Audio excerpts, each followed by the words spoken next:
brand new MPC Studio Mach 2. And it's pretty obvious here. You can see we've got our track select here. This is sample select, program select, sample start, sample end, tuning, all dealing with sampling. So you're already going to notice that this is way different than any other standalone that's out now, which means it's different than the MPC X, the MPC 1, and the MPC Live 2, and then the standard MPC Live and the Touch even. This is mainly just a controller. So the setup is designed to be just for controlling. Now this arrangement is pretty unique for an MPC, but I kind of like it because it's easier for me to get around on my software if I know what's going on here. I need to know everything that's going on here actually on my MPC Studio Mach 2 in order for me to work it with my MPC 2.10 software. So, for example, here, this is track. And we'll see a track appears here, which is MIDI track 1. If I press it again, it gives me audio tracks. I press it again, it's back to MIDI tracks. So there are two functions here, so MIDI and audio. And when I press the Shift key, I now go to select the sequence. And then the track select turns red.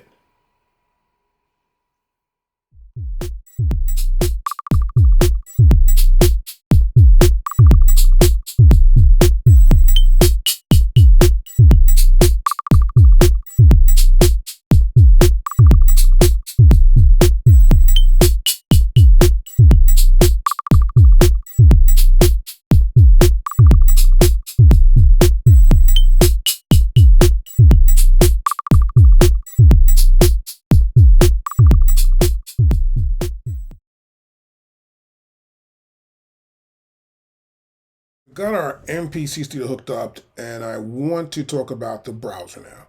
So in this new MPC, we have a button here called browser, right? So as you can see in the software, you don't see the browser. So if I press this button here, we now do. Now, this first part of browser is the browser for our hard drive. You may have samples on your hard drive you've gotten from somewhere. There are tons of them everywhere. And of course, we at SampleKings, we give away tons of samples on our website. As a member, you would always get that. But you want to store them somewhere. You want to store them on your hard drive. And then you want to find them. So normally what I do, I put them on my hard drive here. As you can see here, I can move my data wheel up and down here and look for something. I may want to go in here. I click. That's the wrong place, right? In order to correct this, I will just press Shift and press browser button again, and it goes back up. So when I click on a folder, I'm going in a directory. If there's a folder in that folder, I click on that folder, that's deeper inside the directory. So when I want to go back up, I just press Shift and the browser button. So now I'm going to turn my data wheel, come to user, I'll click here, and I see my files there in a folder called MPC Sample Set V1. So I'll click on that again, and now we have some samples here. So turn my data wheel,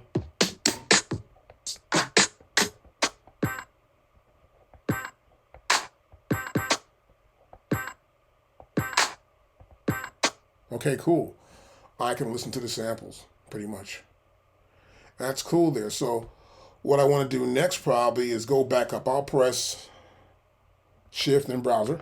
I'm back there, and I'm back here to user. I'm back in application. I want to be in user though. I'll stay there. Now what I want to do next, I want to look at some files, let's say in the browser section for the expansion packs. I'll press browser button again, and now we're in the expansion packs.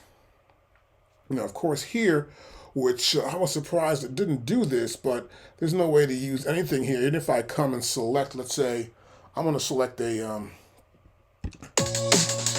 specific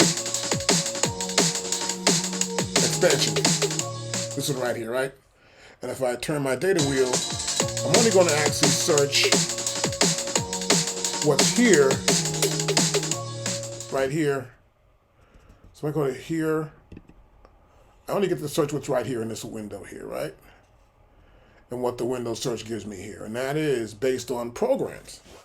Now, if I go to here, I go to presets, we would see presets if I had some in there, projects if we had them in there, sequences, which you do have in here, and then I could just go to my data wheel and it just instantly goes there. So the data wheel is the only way to actually search anything in here. I was hoping to be a cursor so I can go back up and forth, but I guess the best thing to do is use your computer since the cursor's right here. So I would use the computer cursor to try and find a sample pack I want to use. Let's say I want to go to this new one, which is called the Gold Dust, which came with the software, which you can always download. It's right here. We see sequences. Then if I want to look for a specific filter, I want to filter for just the programs, I just come there and I turn my data wheel.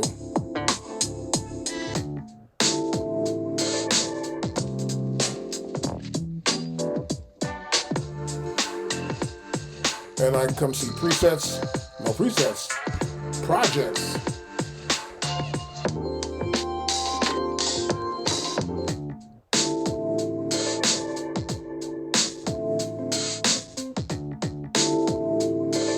That's the project that's in there. I can load that project in if I want to. Let's say we want to. So we just come in, we just press this button in here. I'll do it. But first of all, I can also just move my look for files here like this. Now once I press this button, this plus sign button, see what happened? It's trying to load. If I try to go back up, nothing happens. So I try to use a plus or minus button to try to load something in here. So I'm going to come in here. I'm just going to say cancel that. And I'm going to go up again. So when I use my plus or minus button, I'm not actually able to scroll. I just get the option to load this particular item in. So in this case, I'm just going to load it in actually, but I'm going to cancel that. I'm going to load it in by just pressing this button down right here. I can say yay or nay here. Now in order to do that, I need to use my cursor. There's no option here for me to use the data wheel or the plus or minus button to get around. So I'll just come in here and just press OK. It loads it in. I can press play from the top. And it loaded it in. Pretty quick, pretty simple. And that's pretty much how you work the browser. Okay, so we loaded something in here, of course, and we've got it. That's good. Enough of that. But you'll also notice if you load something in, it'll be just more than just that one sequence. So here I am here, and we have track select right here, right? And so I want to see other sequences. Now, right below this track select, you'll see the words called SEQ select, and that's sequence select. So it's pretty simple. I'll press shift to do that. And now this track select turns into sequence. And you'll notice also in the display screen here, and you better look on your software too, you'll see I can scroll through the various sequences that are in there. So here's one more here. That's one there, it's two. And here's the third one. This is in the Gold Dust sequences, or Gold Dust expansion pack rather. That one there. And then we have another one right here. Stop that. And then we got a break here, right? Then after that, nothing else is there. So once you do load these packs in, you can sort of play with them and I guess and maybe rearrange it if you want. But it'll be a great help for you to understand how to work your MPC Studio by just taking apart some track you got in here already. So what I want to do next, I want to load up the masterclass sequence that AKAI has given us to like work with, because you can see here as I go back and press the track select button, and you'll see there's only one track. There are no tracks here. So I'm going to do a whole sequence or whole project that has tracks and sequences and everything else involved for our lesson plan. And I have it here actually already. So I'm going to go in here right now. We'll look at the MPC right here. I'm going to look for, let's see, Preferences, Services. Here we go.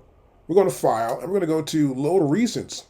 And there it is, MPC Studio Masterclass Project Files. So I'll load this in.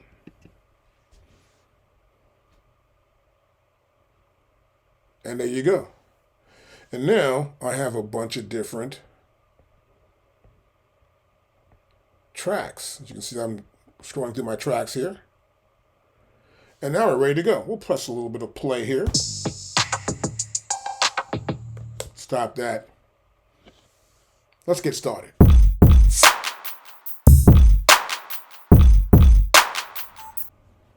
So right now I'm in my main window view. You'll see that, of course, I'm just looking over here at this home. This is the main mode we're in right now. And so here in main mode, if you're not there, you can press this here right in main mode. And so here I've got my track select, of course, and this is the sequence select. This button works two ways through that feature. So that feature is by pressing shift. Of course, I come to here and I have my sequences, and I can see different sequences in this loaded program. There you go, right there. It's loaded project, rather. And so we can see what we've got here. Now I want to see probably the number of tracks we have here. So I would go to press this button by itself. I'll see the tracks. So we can see we've got a drum kit. We got 808 bass on track 2. We have hype. And you can see that right here on the display on your MPC Studio. It's kind of small, but you can also see it on your software as well, which is bigger. And you can see it right here on your software where it says track right there. So I'll turn the data wheel again. We got drum perks, vocal chops, Fender Rogues, glide lead, piano, lo-fi, gate lead synth, and we got an X drum or dumb dabs kit. And then we got vocal chops. We got some FX dent kit. We got Odyssey pads, bright zapper, and we got Odyssey lead. And we got pluck. And after that, that's it. So we got approximately 17 different tracks. You can have a lot of tracks inside this software, obviously. That's what we're trying to show you. So it's always cool to have that ability to see it here on the software and actually verify what you've got on the computer and also on your MPC Studio. So also I can come here to program. This is program. So a program, obviously we saw a bunch of different programs. We want to see what they are actually. So we can come to here and you'll see I can change programs. And not all of them are probably being used the same way. So actually for one kit, you'll see the program will be right below here. It says program select, and here you can select the program. Right there, I can select the program to put in that particular track. Now also, I go to track here, and on my track again, I can see my audio files. So in case you've recorded vocals, you have some audio files, some sort of speech or whatever, or chanting, whatever is on there, you've recorded audio-wise, those will be audio tracks. And you'll see those as well. So there are two options, audio tracks and MIDI tracks. Now next here, we have this button, which is program. I can see my various programs, select the program for any particular track. And of course, you'll see that also in the software. When you come right here in the software, you can click right here and select the program, which I find easier than going through the little screen that we see on our MPC Studio. But if you want to do that, you can come to here, just turn the wheel and get a different program. Pretty simple to do. Now, if I press the shift button and press the program select, we can pick a type. So this current type for this program is drum.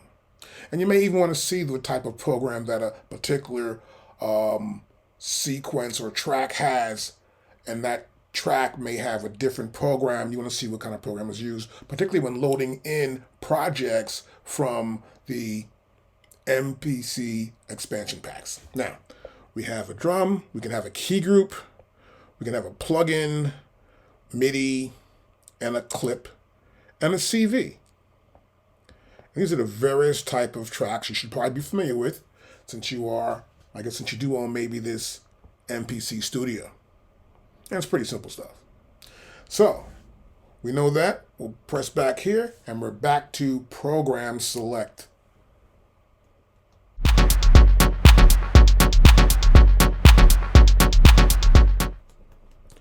So next, we're going to talk about the mode button. That's this button right here. It says mode. And so you'll notice that below each, or some pads and some buttons, there's a name. There's a writing there. Like here in the browser, there's up. Under program select, there's track type. Under sample start, there's loop start. There's sample end here, nothing there. But under tuning, there's fine tune. Under undo, there's redo. Here, you'll see we have zoom. We have a vertical zoom. So this must be a horizontal zoom. When you press that one, and when you press shift, it becomes a vertical zoom. Kind of cool. But here on the pads, there are also names here. For example, pad 16 is a sampler. Pad 14 is looper. Pad 16 is save. Pad 1 is track view. Grid view for 2. Wave for 3. List edit for 4. You'll see sample, edit, program edit, pad mixer, song, MIDI, control, next sequence. They're all here, right? And so let's press this down. We're going to press this down here, and now you'll see pads have changed colors. You also see that same thing in the software, which you'll see right here in our software section. And so pad 1 is track view. And pad 5 is sample, 6 is program edit, 7 is pad mixer, and 8 is channel mixer. Other ones you already know, but notice this, that what happens here in this pad view, this is a grid view. So I see it in terms of grid. I press that pad and press mode. I can come here to mode then and press the next pad next to it, which is wave, which is pad 3. And now we see it in terms of wave. Wave files. They're actually samples, right? And we see this in terms of wave files. Let's press play.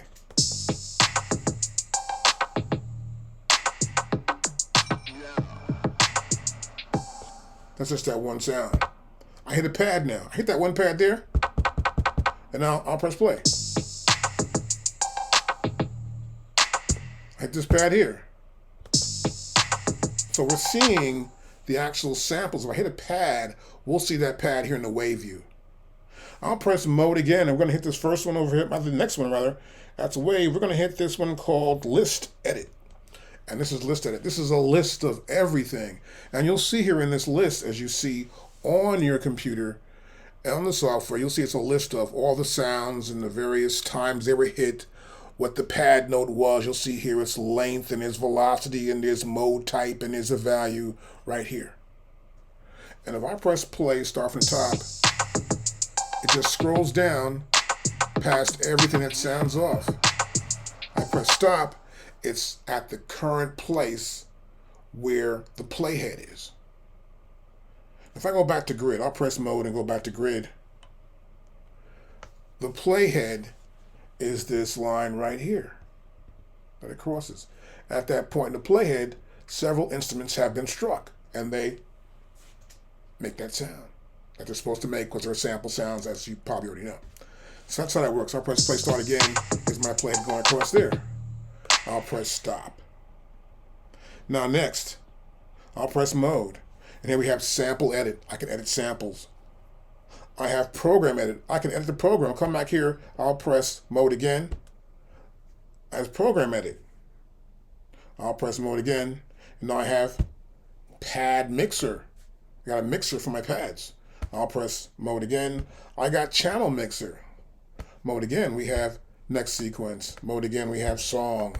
We have MIDI control. Now, here in MIDI control, I can press mode. I can't even get out of it, right? There's mode right there. We can't get out of MIDI control from this spot here. So what I normally do, I'll normally come back to pressing the main button, and I'm back. So I'm back home. Main takes you right back home. So I go back to mode here again, and I can go to media. And here's my media browser. Well, guess what? My media browser's right there. Kind of cool. I'm back here again. Now to get out of the media browser, you need to go here inside the software, down here, and just click on that one time, and that will close that browser out. I'll press mode again here, and we're in the sampler. I'll press mode again now. We're in the looper. And mode again, we're in the sequencer.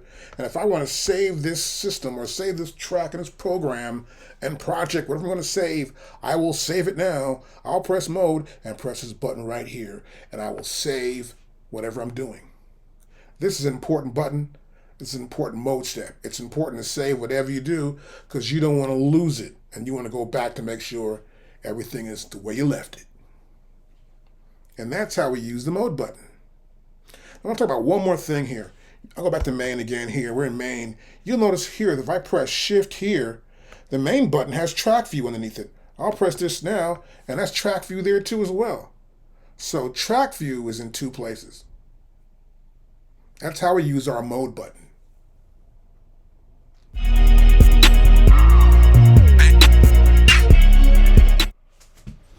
So next I want to look at this button right here, which is sample select. So I can press this button and nothing actually happens, but you'll see in the monitor screen, you'll see right here, it says sample select, nothing's been selected.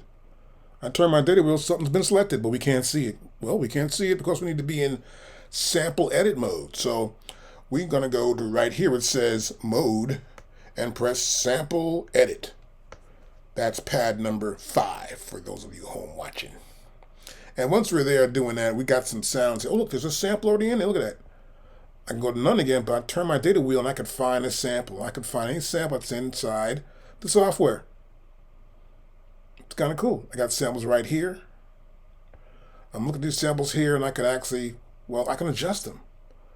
I can come to here and select the start. See, that says start, sample start, which is right there. I'll turn my data wheel. And you notice on the software where the green is at, that green little flag on top at the beginning is giving me the start point. I can select any start point I want, keep turning the data wheel, and I can move that start point up and up in increments up there, closer and closer to the end. If I select this button right here which says sample end, I'm right here, sample end, turn my data wheel again, and now we're finding a different endpoint. Right there with that. Now if I come to here, I'm moving in small increments. And what's happening here is that by pressing the shift button, I'm moving in smaller increments as I try to move up and down the length of this sample.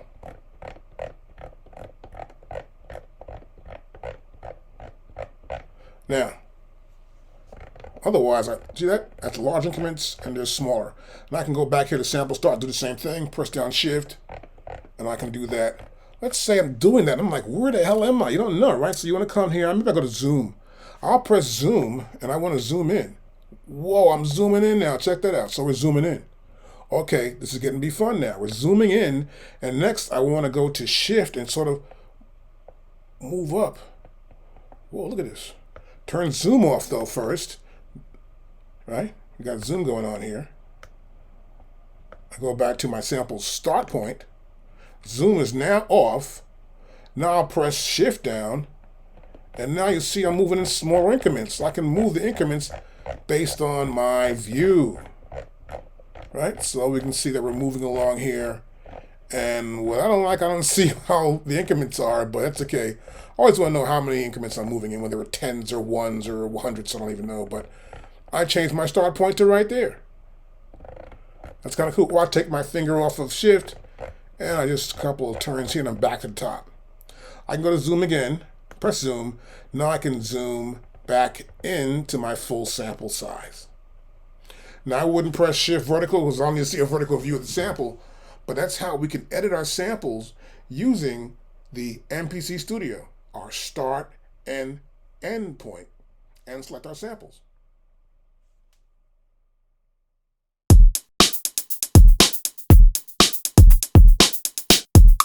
Okay, we got some samples here. I want to hear some stuff here. That's a pretty long sample right there. I don't need to hear that one. No, that's a nice sample. Ooh, I like that one too. It's crackling. I don't need to hear this one, so we're going to go past this one. If you're using this kind of stuff, let me know, because I don't even use that. Here's a good one. a DJ sample. Now, I can hit a pad here, of course. I'm hitting pad 1 to trigger that sample. Now, I have a tuning button right here. And this is fine tune. I press this fine tune button. It's now lit. You'll see in the display right here, this tiny little display, it says tuning. That's at 0 right there. So I want to come over here and sort of change that. Hit the pad.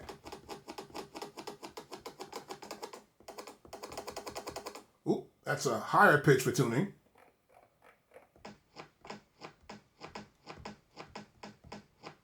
And a lower pitch. So I can tune this sample up and pick the tuning I want to use, or back to normal. That's pretty cool. But I may want to fine tune this sample. So to do that, I'll press Shift. I'll press it here. Now that tune turns into a red tune. And now as I turn the data wheel, you'll see it tunes it in the finest of increments. That's just like 0.01. I can't even tell the difference right here.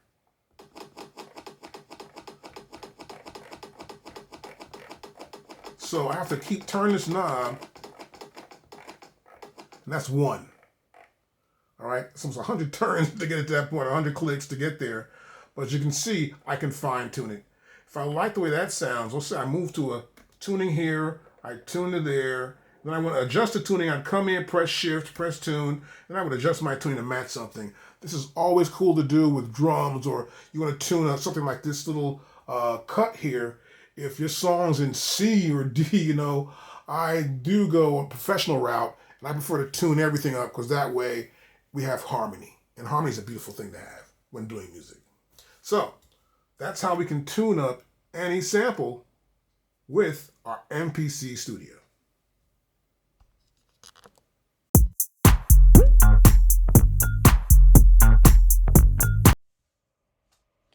Yes, so right now I want to talk about sample select and then how to use the pads. These pads right here. So these pads, those pads right there, and what they mean. And these are the same pads, the same colors. You notice the pads here are the same that you see right here on a computer. So in the software. So I want to find a, and that's too long. I'm in sample select. Next one.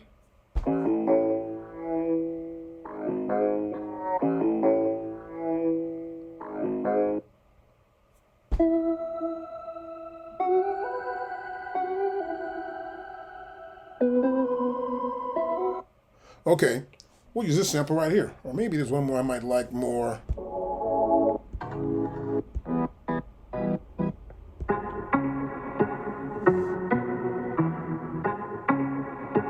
This is perfect right here. The pads. This first pad will play the entire sample from the start to the very end. This pad here will play from the start. So this means it's not playing. I need to move the start point. I come here to sample start. I want to move this into, let's say, right about here. Right there. Now I'll press this pad again, which is play from start. So it plays from the beginning of the area that is not selected for the start. And this one says play to end. So it plays from anywhere near the end to the end of that particular sample that's selected. This is play from end. There's no end. I'll press sample end here. I want to find the end. We'll make this the end. As a matter of fact, we'll come in a little closer. That's our end. So now I'll press this one. Okay, so this plays the part that has not been selected after the end. This way we can fine tune our sample with our MPC Studio.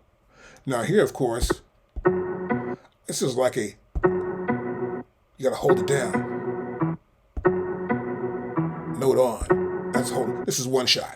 Hit it once, it's good. This is one shot. Hit that once, it's good. This is one shot. This is one shot. These are all one shots. Right here, you gotta hold them down.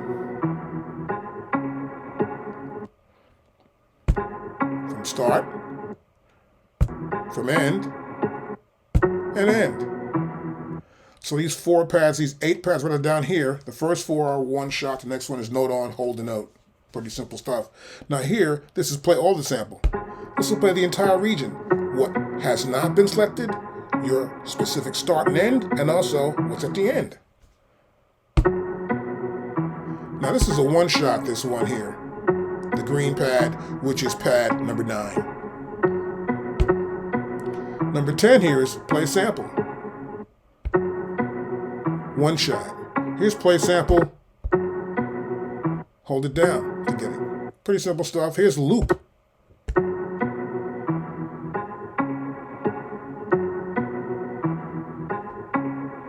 I'm looping it.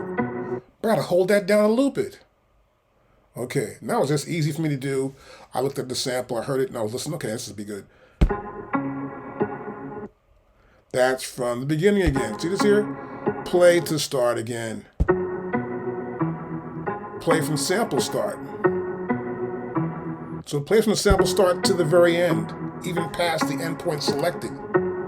And here, that's just hit it. It'll loop by itself, over and over. This is a great way to find a loop, to figure out what the loop is. You already know how to zoom in with the zoom, and then how to get a good start. I hit this again, there you go, it stopped. And that's how we can use these sample pad editing features on our MPC Studio.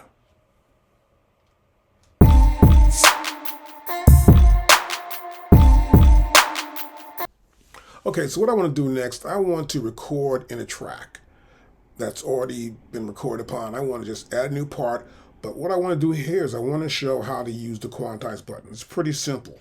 This button here is Quantize, right? So I'm going to come in here and record something. I can go to record here, as you can see, and now on the software you see it's in record, and then I want to come to here. I'll hit this button right there. Yeah, and I'm ready to go. So, as you can see there, we got some stuff on the record. So I'm going to take some stuff off of this track. There we go. And now I'm going to press play start.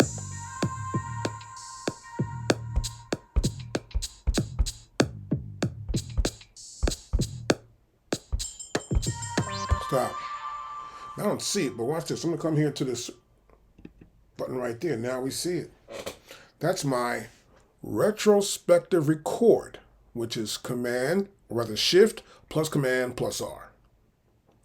And you see, we can see what was recorded right there. And I can play it back.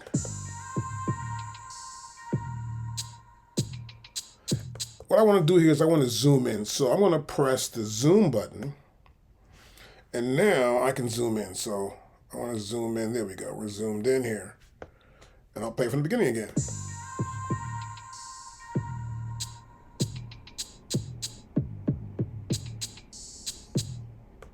That sounds like it's not really good. So I come back to here. I'm going to scroll back here. And now what I want to do is I want to actually come in here and just select this. So I'm going to come in here and select this right here on the software. I select all these right there. Now what I want to do is quantize. Now I want to quantize to 16th notes. You already know if I press this in here, it's on or off. That's off, and put it back on there now. Now it's on. I can press Shift and this browser, I see it's set to 16th notes. So once I press Shift and I press the time correction, which is for config, we'll see there that's 16th notes. Now next what I want to do here is press Quantize. And you'll see the notes have moved. You'll see the notes have moved to the nearest quantized value. We'll play it from the top again.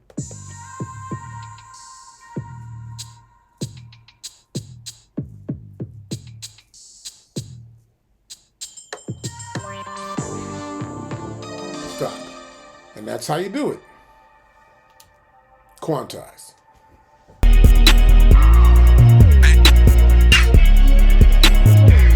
Okay, I want to go back to main mode, so let's press main. Okay, cool. Next, I want to talk about the zoom features.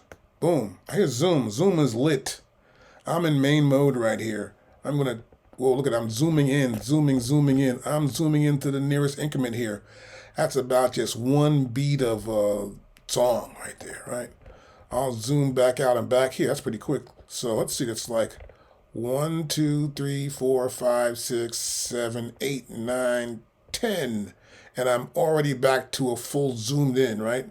Or am I? Apparently I am. Now, of course, on the software, you can zoom as well. I come in the software and I'm zoomed in here. I'll press the little thing right here. I'll try and look, I'm zoomed in totally. We're zoomed into everything too as well in the software. Primarily that's what that button does. But also, I can come here and press Shift and press Zoom Vertical. And you see the red, that means we went vertical. When you see the red, we went vertical. We press Shift, we go to here. We're in the vertical zoom. Now I can come to here. I get a vertical zoom. I can zoom in here and look at stuff. I can then come here on my computer and then scroll down, scroll up and down, look for a specific track. I zoom vertically. I'll come back to here, press that one time. I want to zoom horizontally. And now I can really zoom in on what I'm looking at in a particular section of a track. That's a great feature to have. I really love it. It's really great to have the zoom on the sample and here within our grid.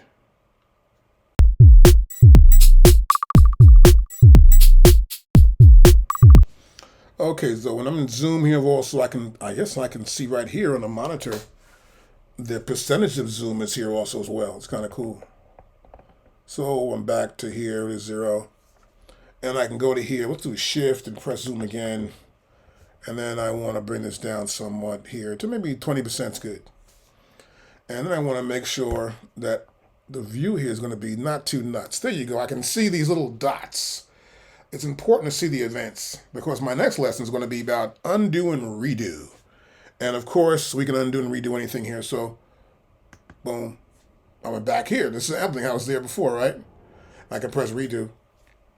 Shift, redo, boom. That sampling is back where it was at before. I'll press main screen and we're back in our main, which is the home.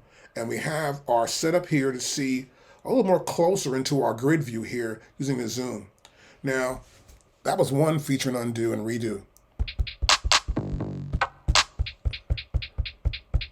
I got stuff here I can record, right? So let's say if I want to go to another track, almost a jingle bell sound, like a little close hi-hat there too, which is kind of weird. But I may want to record here, so I may press record and play from the start.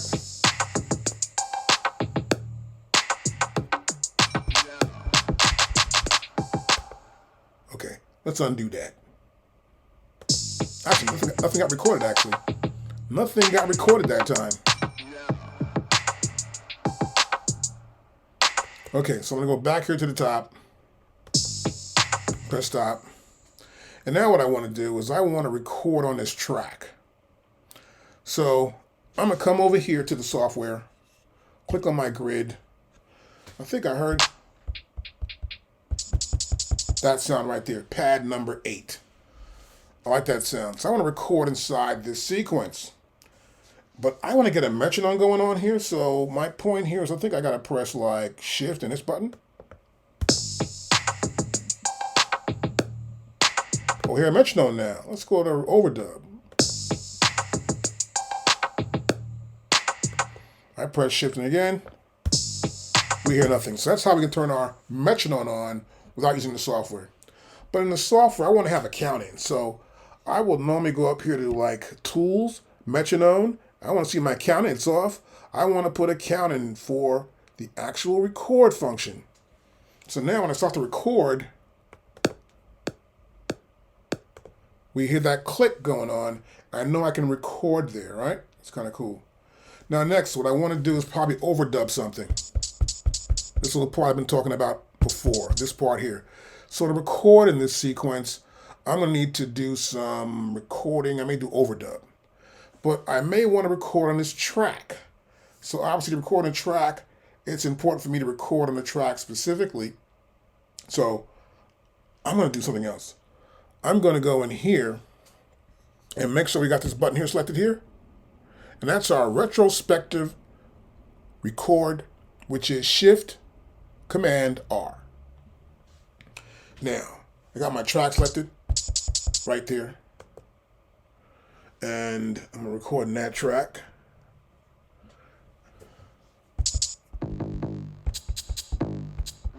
I think something's already on that track. I'm going to try something else.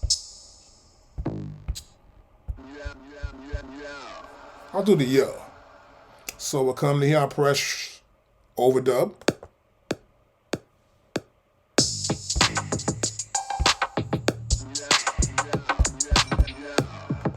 Okay, see, nothing happened there, right? But watch this. I come back there, hit this retrospective right there, and now that stuff appears.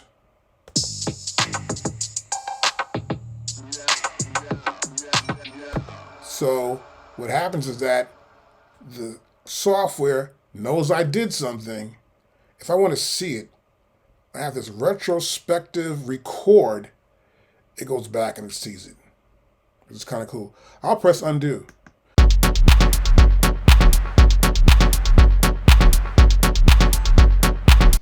Now you'll notice here there's this button here called tap tempo. It keeps blinking, and it blinks and blinks and blinks, right? It's letting you know how that tempo is. That blink is telling you this is the tempo. 1, 2, 3, 4, 1, see? And then if I press play, it's blinking in time. If I keep tapping this, it's waiting to start.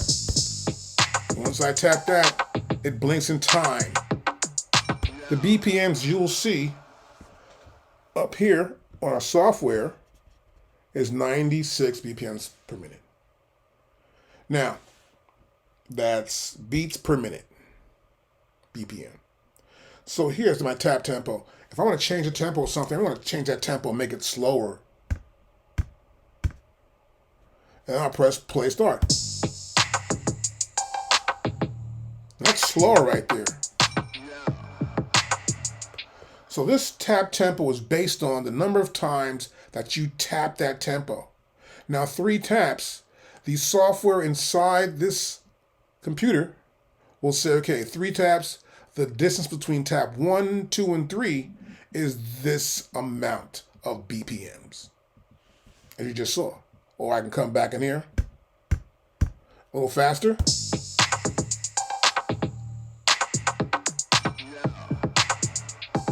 Okay, that's cool right there. Now, I want to change this generally. I don't want this light to blink all the time. So what I'll do normally is I'll go back into the software. I'll go into preferences somewhere here in the preferences. And here's preferences right here. And then I want to find out where that's at, that tap tempo thing, which I do believe it's somewhere here in general. And there it is right there. Tap tempo, 3 taps. Here it says here, flash tap tempo light. That's checked. I'm going to uncheck that. And no longer will that light flash. This is my preference. Whatever you do, do your thing. And then here also, we have this tap tempo where you can do either 2, 3, or 4 taps. I think 3 is good enough. You can keep practicing that in case you need to sometimes you got to change the tempo, whether it's a rapper. Singers particularly, tempo changes are needed half the time to make sure that they can sing at that rate. And sometimes you may have an artist that needs to be at a certain pitch because they can only sing at that pitch. You may want to change the tempo and speed it back up, whatever. But tap tempo is a very useful feature. And to get out of this here, from preferences, I want to go right here to OK. I'm in OK. I'm out of it. And that's tap tempo.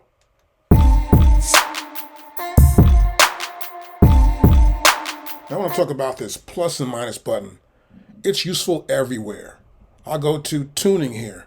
I'm going to select the drum track. I'm in track number 1.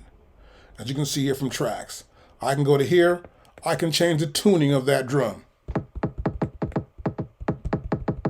Back to here. I'm tuning the layer. First layer of that drum. Tune the first layer. I can come to here in track. Select track. I can move up and down in tracks.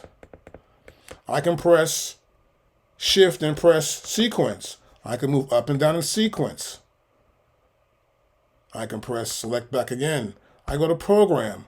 I can move through programs. So plus and minus works everywhere.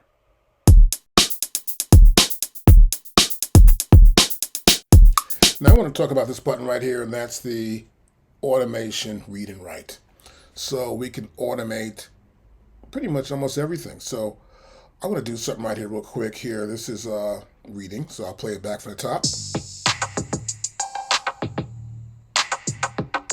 Stop. Now I'm going to go to write. I'm going to play it back from the top, and I'm going to do some editing. So I'm going to go back to write. So I'm going to go here. Make sure I go back to the top there. Then I'm going to go on my computer here and try to do some editing. So I'm going to come to here. I'm going to do some muting here a little bit. And I'll press play start.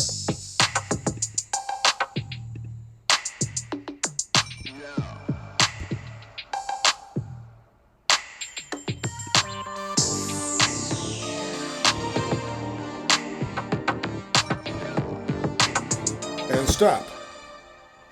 So now I'm going to play it back from the top here and read.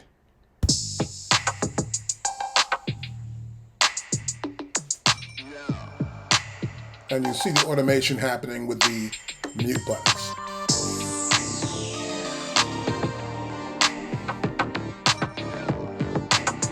I'll press stop. And then I can also come to here. I'm just going to say, well, I don't want to hear that. So I'll press shift. I'll turn automation off. I'll play it from the top.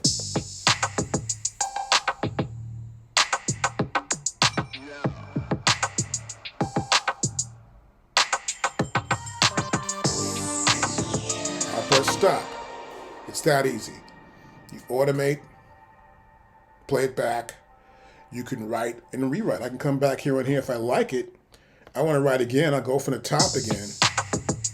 It'll play back what I've done already.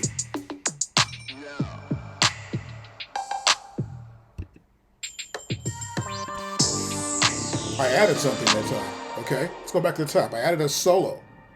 Play from the top.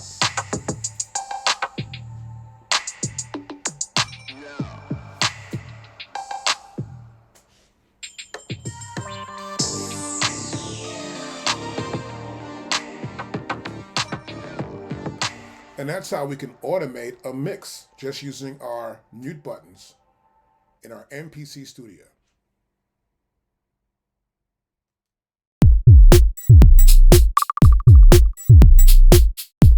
Now also automation here, I have it cut off right now and I'm playing it back. I'm not hearing anything here at all, right? Obviously. If I don't like the automation, I want to get rid of the whole thing I've done and start over again, you're just going to press your erase button. And once you do here, you'll see here on a computer here, we have the sequence, we have tracks here, which is what I was actually using, this drum kit track here, and then we have starting to the end. And it says all, but I don't want to erase everything. I just want to erase the automation. I come to here, automation, yeah, I'll do that. I'll press do it. And all the automation is gone now. Even when I turn this back on, I go to shift, and I'm back on there. It's in read mode, as it tells you up here on the screen. And then you just press play start. All that automation is gone. Now you can automate the volume levels. You can automate just about everything in the software that you're using in a particular track, including plugins actually. So it's kind of cool using automation, but if you get too exhaustive with it and you get lost, you can always just erase the tracks, automation, and start over again. But it works really great here with our MPC Studio.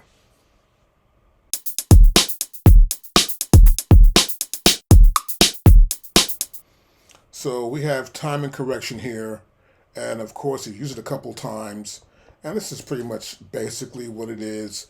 You come to time and correction here, and then you're going to press it in, and it's off. I can press it in, it's on, and once it's on, I can go to shift here, configure it, and then I want to configure it based on my time and correction. It's going to be 16th notes, 8th note triplets, 8th notes, quarter note triplets, quarter notes, 1 bar. Then I can go all the way up to 32nd note, 32nd note triplets, all the way to 64th note triplets, which is a really small increment of each movement. But I'm going to go here to 16th notes, right? And I'll leave that there like that. And so that's cool for me. It's on good. I go back here to track. And so here, you'll notice we have this event going to the right and one to the left and to the right here, these event buttons. And so you'll notice in the software on a computer that you can move by 1/16th note every time I press this down, because my timing correction is set to 16th notes. If I go here, I can go to the right or to the left either way. And this is a great way to actually sort of zoom into a small section you want to get to. But suppose you want to be in 32nd notes. So you would just go to time and correct here, shift, configure. I go to 32nd notes right there. That's good. I'm going back to here, track, and then here,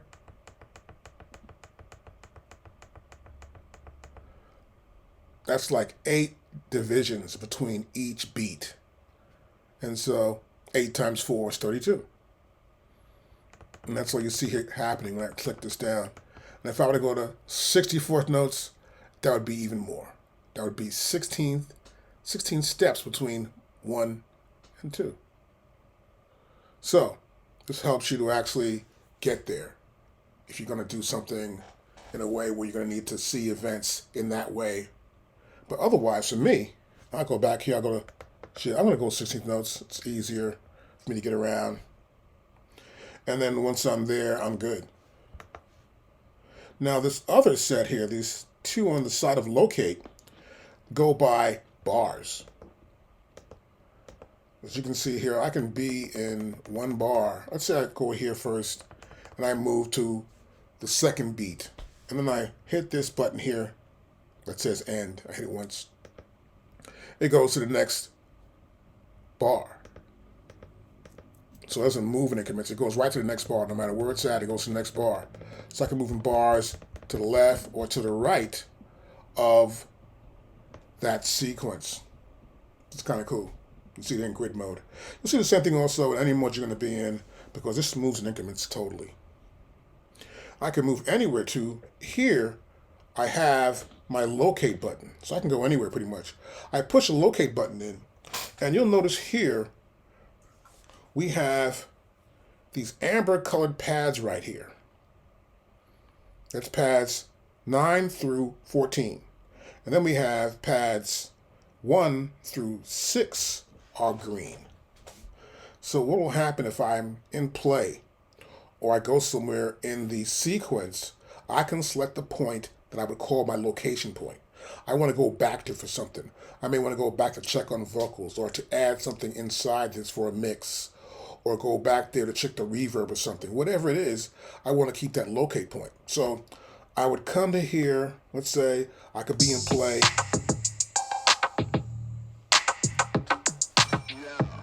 I may want to put that first point in right there. Right? That's my first point. And my next point would be here. Second time that comes in, I'll come in for my third point. Okay, cool. Now I'll press stop.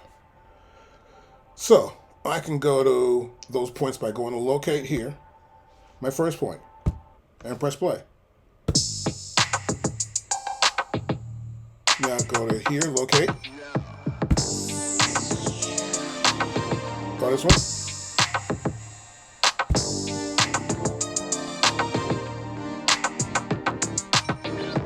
That takes you to bar 5. Takes you to bar 9. That's it, to bar 13. So once I tap here, I know where I'm at. Now I can also just go here, just use this button here. I'm gonna get to, let's say, bar 24, right there. I would just come in here, locate, and I'd say, okay, this is going to be bar 24. My other locate's right there. That's bar 24. I'll go back to the top.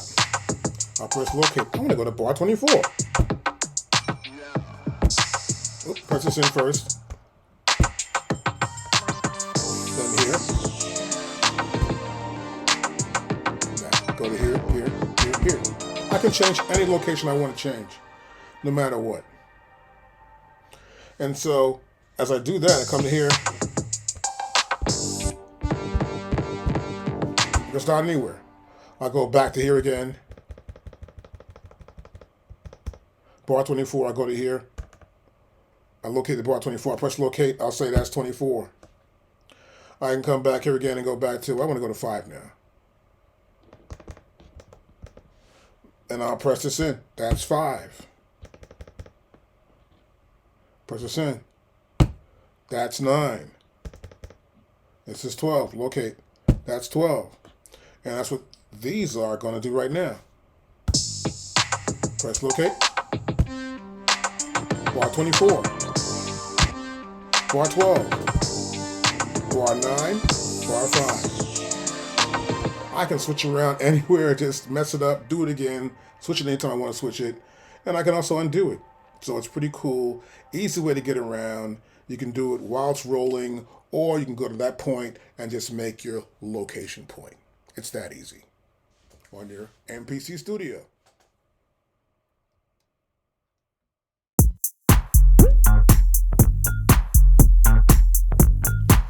Now here we have the transport section: record, overdub, stop, play, play start. Pretty simple stuff. I've been play starting for a while. I can stop here, play from where the playhead is at. Stop that. I want to overdub, maybe right here. I'll press overdub. Once I do, you see they're blinking here. I can press overdub, and I can start here or from play start. I press overdub here. Got my count off going. See that? I'll press stop. I'll press overdub again. I'll press play start.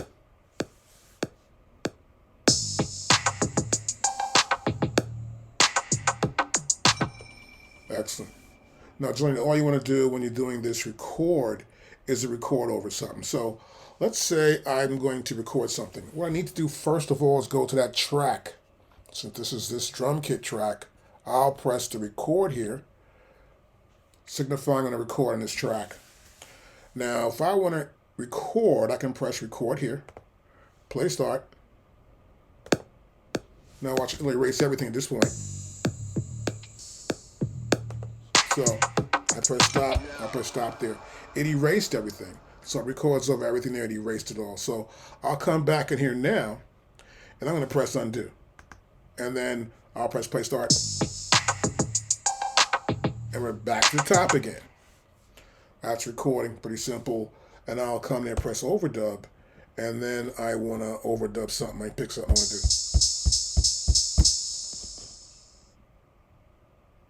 Press play start.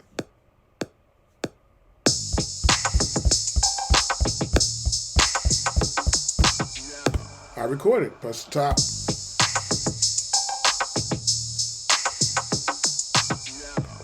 So I've added a part in. So I'm just overdubbing on top of what's already been recorded. I'm just adding to that. I don't want that. It sounds like sleigh bells and it's Christmas time. No, I don't think I'm going to go with that one.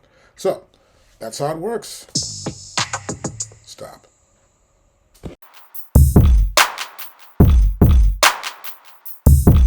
Okay, so I've done this here. I'm playing it back, and sometimes I want to check out if everything works. I'll use pad mute. And once you do use pad mute, you'll notice here that the pads, all these pads have gone yellow.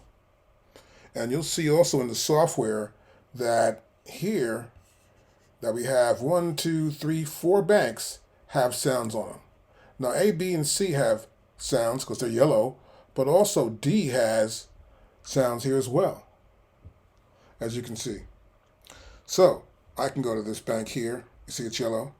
That's B. Here's C. Here's D. And you'll see the same thing here as you look at it. Now we obviously see that E, F, G, and H have nothing on them. Pretty obvious stuff there. So I may want to start just taking stuff out and just practice and see what's there.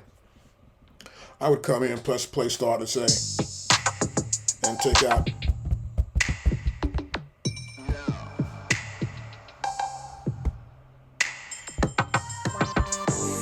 Just take out a few instruments here. Put some back in. Let me go to this bank. And this bank. And then this bank. And back to this bank here.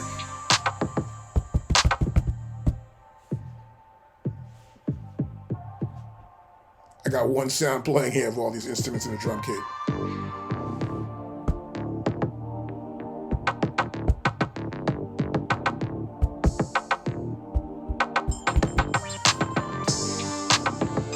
Now you can always tell which sounds are playing because they'll blink. If you see them blink, you'll notice as they sort of like blink. You know, this one works, this one works. This one's on, this one's on. You can put them on as you're just going through mixes sometimes, which is what I always do. None of these are working in here, but this is just a mix that was given to us by AKAI. Go back to the top again. You gotta get used to what you're doing. And once you do, it's a lot of fun to actually sit around and mute pads, turn them off and on, and you can do it within the MPC Studio. For this thing being a small device, I do admit it's kind of fun to have because rather than having a big thing around, I'm a pro anyway, so I just need this really to do what I need to do for right now. And it's kind of cool, but the pads, of course, MPC pads are known worldwide for being MPC pads. And the reason why is this. Pad functions. To hit it, to mute pads, to mute sounds, mute tracks, whatever you do, these pads on this machine are pretty good.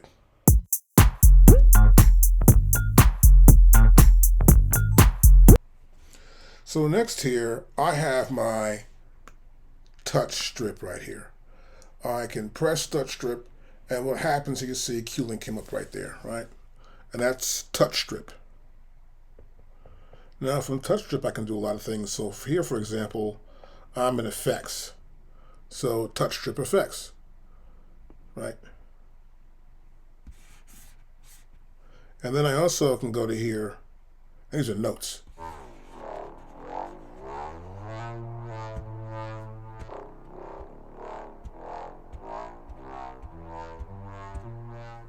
And those are the various notes I'm hitting there by just going here.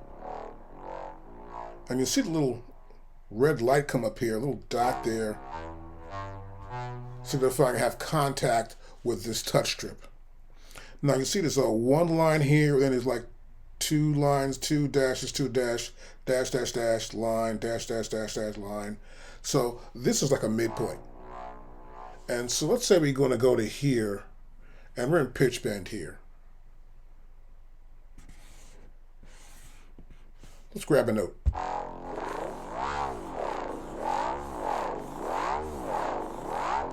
So you see that? I grab that note, I hold that note down, I touch in here,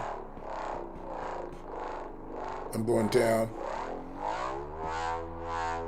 and I'm going up. So the touch strip can change as I use it, which is really kind of cool. I can come to here, and this is our mod wheel now. I'll press the sound.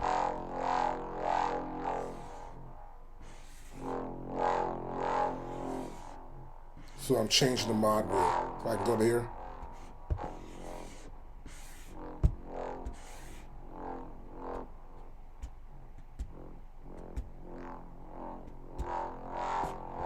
And decreases as I go up. And that's the mod wheel. That's because I am, though, in this particular track, which is my glide lead, which you can see from the software is right here. Track 8. So I'm affecting that plugin. And I can go to here again, touch strip, and that last one was the mod wheel. I can sustain.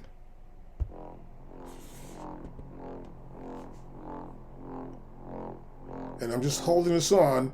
I'm right there, pressing here on the top of this touch strip, and it's sustaining. Nothing decreases. Once I cross this midline, it happens. So watch this.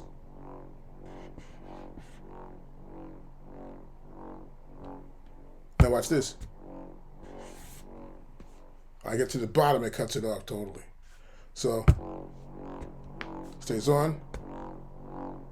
I let go, it's still sustaining. I tap there, it ends. That's how the touch strip works on our MPC Studio. It's kind of really cool. That's not just for that though. I can also, expression, like here's Q-Link. I can use Q-Link a lot with this, which is what I like it a lot for. Or even pad levels.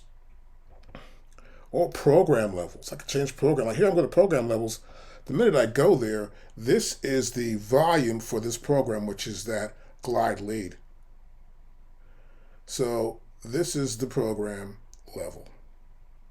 So I can come in here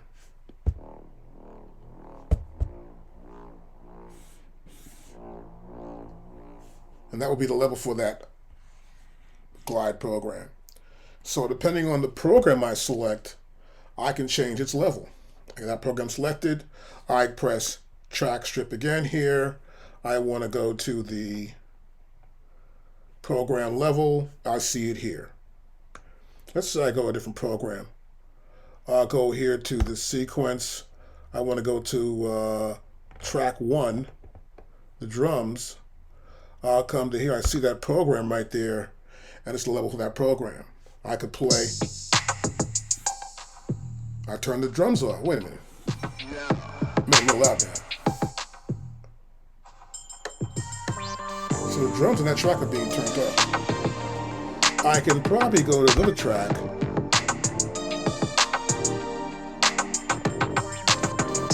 The bass track.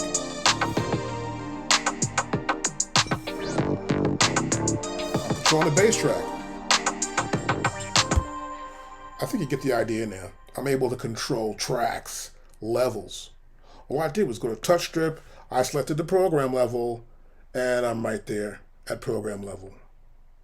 I can do project stuff as well in project.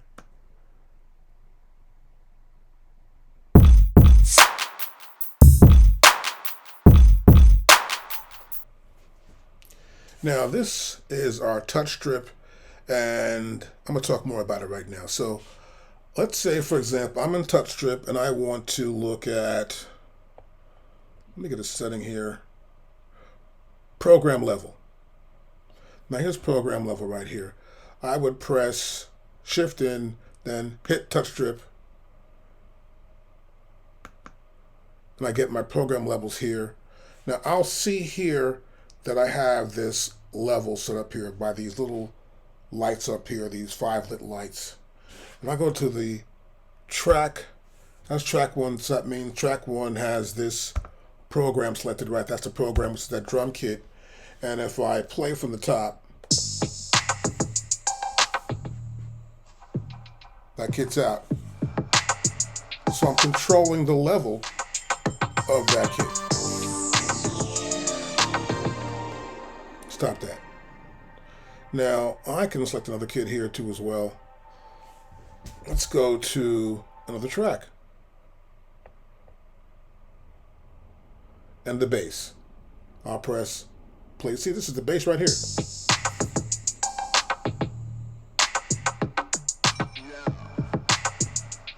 I can bring that part down.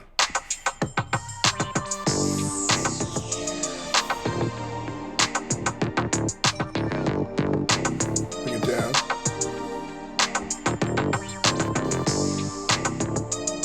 Stop that. And you can see I'm controlling the level of that track. It's programmed, as you can see on the screen as well, which is so cool about this. And I can also go with anything else here, obviously, and change its levels and go from right here.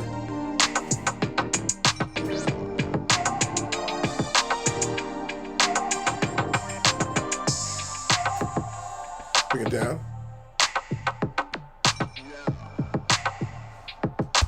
Now that's pretty cool. I like that a lot where I can change the levels of any audio in the track. It's an easy way to actually mix and get me some really cool levels in the track, which I kind of like a lot. So this touch strip is really cool to use for that purpose, but it does more than just that, which is really cool. So I'm back here in touch strip here. Let's say I'm in touch strip. I want to find something else. Let's say I want to go to pad level, right? So I can come to here and I press this and then I got pad level, right? So I got 2 here. So this is my second sound here, right? And that's its level there. And what's happening here for this one is 1. I'm changing 1. Let's go back to here. Let's do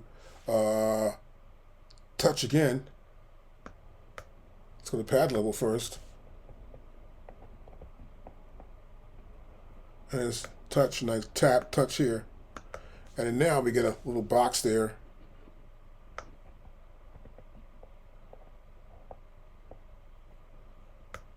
And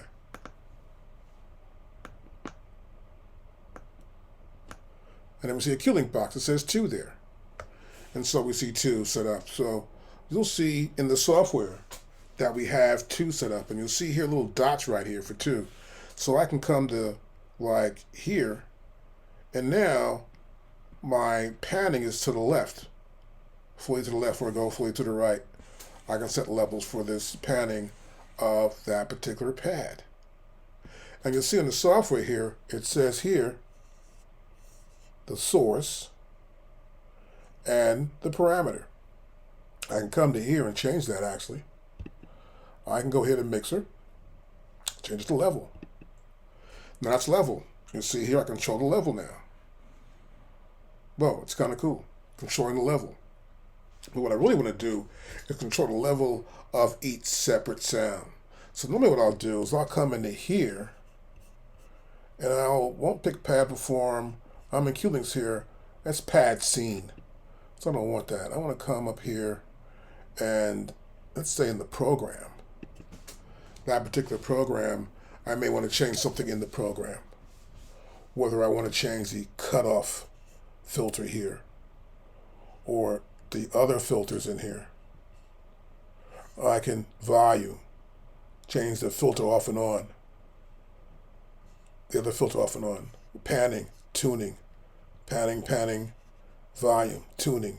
And this is all within the source, which is this right here.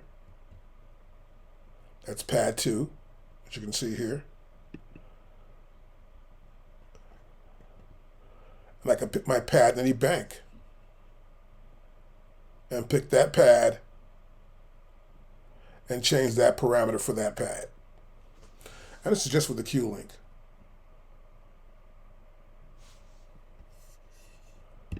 Now what's important, you need to know actually what you're going to do and know how these cue links work along with your touch strip. So I was in pad, I was in program. We have project. I can come here to project, press project here. And now you see we have here, this is a touch strip project mode configuration. So I can configure what I want to use and how I want to use my touch strip. So I can select the source here. I can select any source, MIDI track, audio track, program, return, subgroup, the master level. And if I come to here, you'll see that the MIDI tracks are there. There's no audio, just one. That's empty. There's a program right there. Pick the program. I can pick that program and I can pick what I want to control. It tells you what that program is. I go to pad here. I can pick the bank. Some programs are just programs, so I can do very little to them in this case, but some are just samples. In this case, I can pick the pads, as you'll see there in the edge. Like here's a program, the first one, which is the drum kit.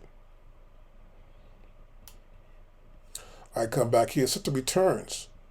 I can set my returns up right here. I could do a return 1. And I'd be able to control the level for return 1, return and send. And for the mixer, I can control its volume, its panning, or even mute it. And that's just for our project mode configuration.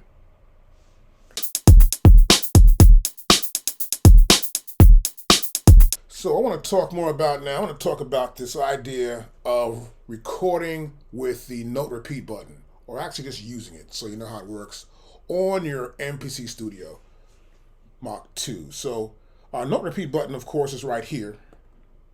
And then once you select this note repeat button, you'll see here on the touch strip which value is selected. Now currently this is at quarter notes. That's my quantized value, or timing correction. You'll notice here that timing correction is on. So if I do this, we can hear that drum play at quarter notes. If I turn this off, we hear it just once. So in order to use my note repeat, timing correction must be on. Now next, I can come to here, I can play it like that.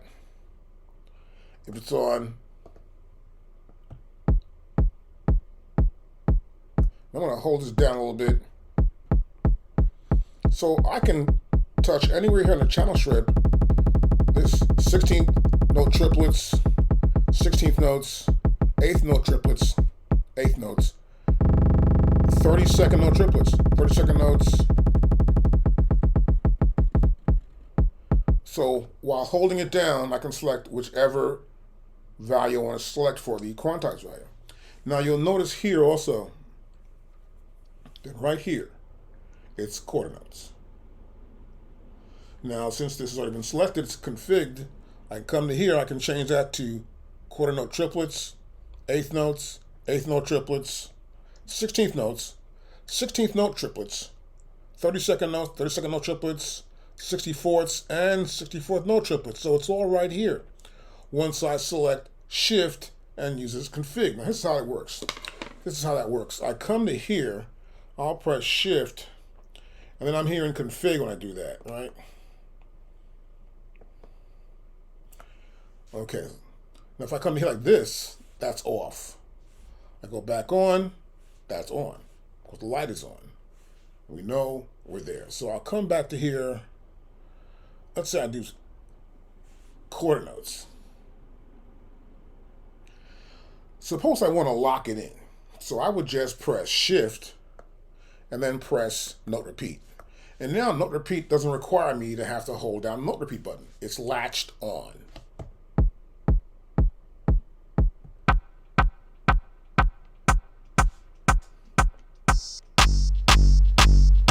So I can note repeat a bunch of notes.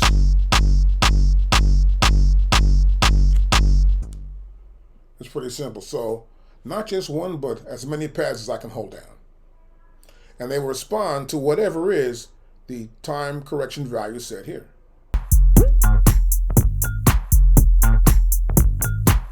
Now next I'm going to look at full level. So right here is full level. If I tap that button, it's lit. I don't tap it, or I tap it again, it's off. So full level, just tap a little bit, tap it hard, and it actually gives you the sound you want to get, of course, a loud sound. So I can come to here, turn it on, got my note repeat and latch. Each time I touch a pad, no matter how hard I hit this pad, or how soft I hit it, no matter what, it's still going to be loud. That full level of that particular sound. Now if I come to here, turn it off, it's all based on how hard I hit the pad, or in this case, how hard I push down the pad. So I'm pushing the pad down. As you can see, I can just make it go loud, and as I bring my finger up slowly, you can hear that the velocity is changing, which is very cool on MPC. Not many guys actually do this. We actually control it and have it just come up slowly. That is how I use a pad. Now for one thing, it's kind of cool, but also you can also do half levels. So I can come to here, I'll press Shift, and I'll press this here, and now it's gone red. Full level is now red, which means we're at half level, which you can see the words below here, say half level. I'll hold it down. Right? I'm gonna come in here, I'm gonna latch this on. My note repeat. It's not full level, but it's half level.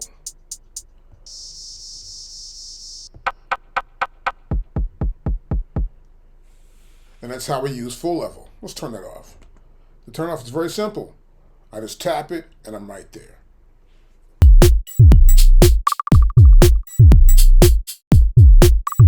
Now about the copy button. It's right here. Now once I select this button, you'll notice the pads will change. Their colors will change. And now I selected the button, and you'll see here, after I pressed it in, these pads have changed colors. And so what this is, I can copy a pad and move that sound someplace else. I can say, boom, I want to use that pad. Or I want to copy this pad. Or I want to copy this pad, that pad, right? Whatever it is. Let me take this off. This is kind of crazy. But that's the pad. It turns red. You'll see in the software, in the copy pad dialog box that you'll see, it'll say the bank, which is A, right?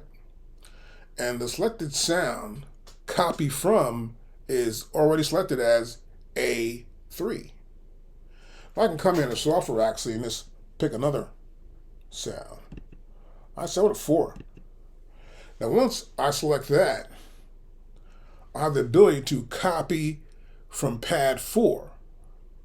And then I want to pick a place to copy to. I could say I want to copy here where that bass drum's at.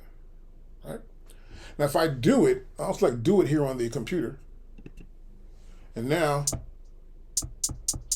that's a hi-hat. It's a hi-hat here. I've selected it and now it's over here. Now if I don't like that, I'll go to undo. I'll undo that. That's here now, and that's back to there. It's pretty simple to do this. Now also, we have delete. So I can come to here, I'll hold down shift, and I'll select the copy button here, and you notice below it, it says delete. So, obviously it turns red, and now we can delete. And now you have a new dialog box in the center of your computer. And this is our delete pad. So I'll tap a pad to select it. That pad right there. I want to delete it. So I'll say, okay, I'll delete it. I'm going to come to here on the software, select delete right here. The sound is deleted from the pad. Now watch this. Nothing's there. But if I think I don't want to have this happen, what I will do is I'll go back and I'll come to here and I'll do undo. And guess what? That sound is right there still. And that's how we can copy and delete a pad or copy a pad someplace else. Now this also works on any bank. I can copy a pad from bank A and put it in bank E. Doesn't matter. The MPC will see that, and you can select that option too as well.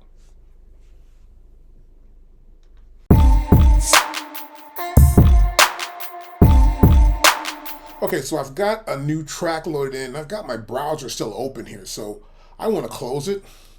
I'm going to go here on my computer here. I'm going to tap this button right there. I've closed the browser. We can see the entire grid view now. And so I want to play from the top. I'll press play start. Our metronome comes in first. Okay, this is a track I got from the Gold Rush, which comes with your MPC Studio Mach 2. It might be free for everyone too, actually. I'm not too sure, but it's a project from the Gold Dust. I just wanted to pull it up here and do some work with it. So I want to show you how to erase. Now, first of all, I'm going to press the erase button. When I press the erase button, we get this dialog box here. It says erase.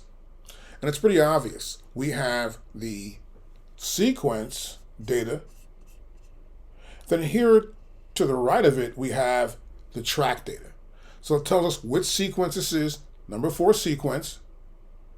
And the next one, which is track 1, is Cypher Kit, 95 BPM. And we'll see below that we have start and end. So I can select the start and end of this entire sequence. I can also come to here where it says all. I can select which data I want to erase. I might want to erase the automation. So I come in automation, erase automation. I can erase note. I can erase except note. So here, I'll come to here, I'll select all, I'll press do it. It's all erased. I've gotten rid of everything. It's all done. So I've gotten rid of everything that was there. It's gone. I'll press undo. It's all back. Kind of cool. I'll press erase again. And I'll come back to here. I'll select automation. It says automation, all. Now I can select parameters too, but just all. We'll press do it. Now all the automation is gone. If automation was on there, let's play it back a little bit from the top and see if there was any automation. Obviously it sounds the same as it did before. There's no automation in that. I'll press erase again. So you get the idea.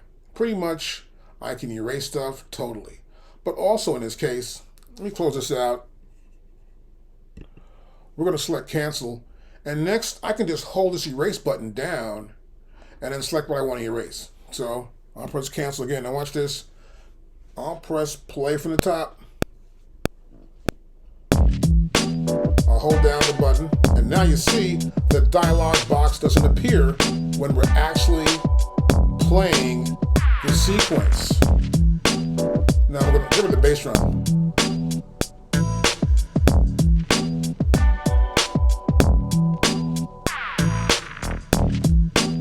And you'll see as it comes back around, those parts are missing. We'll stop that. Now, of course, if I want to put them back in, I'll select the undo button and hit the undo button again, see that? And we're back where we started from. And that's how it works.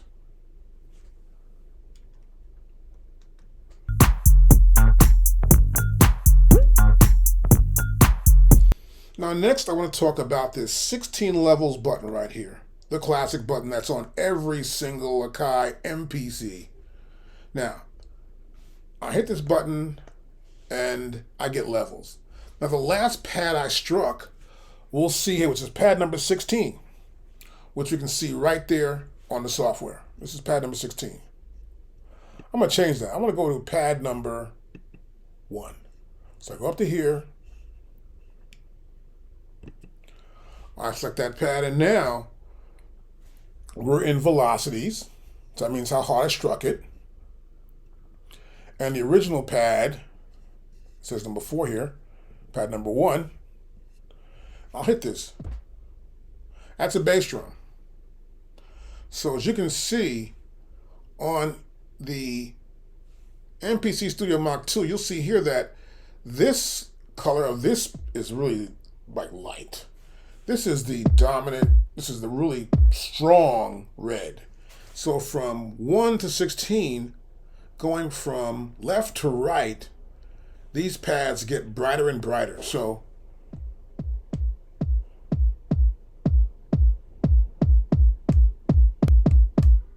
that's the loudest pad, and that's the velocity. Now I like to use this in a pro level though. What I'll normally do is I'll make the verse bass drum, the first one, to be this loud. And the ones that are not on the beat, that loud. When I come to the hook, I'll make the drums this loud. And this gives that kind of feel as though it's getting a little bit louder. It's a subtle feel that you'll hear, but using the velocity is a great way for you to actually give some dynamic to a song. And of course, it's a classic thing when you come here and you got note repeat on. Note repeats here, I go to like, we're gonna go to shift, put note repeat on, we're gonna like this, we're gonna like this,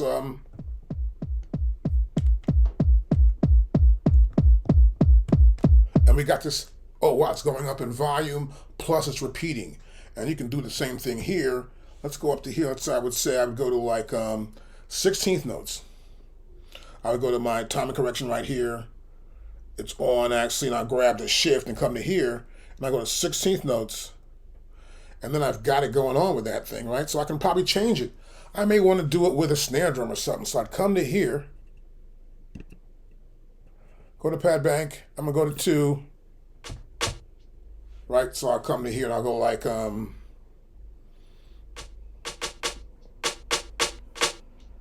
right, like that. So I'm gonna go back to here. I'm gonna go to shift. We are there, shift to make sure it's gonna be latched on.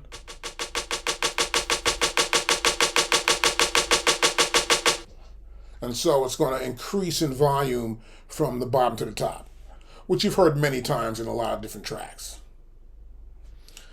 Now, I can also go to here. Let me go right over here actually and go to here, and we're gonna do not just velocity, we can look at tuning. I can have tuning here for tuning for anything what's happening. I could tune a bass line. So let's go back in. I would go back to it, so I go to track again here. I'll take out the repeat here. I'll turn this off. Back to track. Here's the bass. Okay. Let me try a different sound. Oh, this is good here. I'm going to tune this sound up right here. So my last pad touches this, I'll press 16 levels. And you can obviously see now that once I hit that pad, the software already knows I struck that pad last. It's selected, I'm in tuning, and now I'll play it again.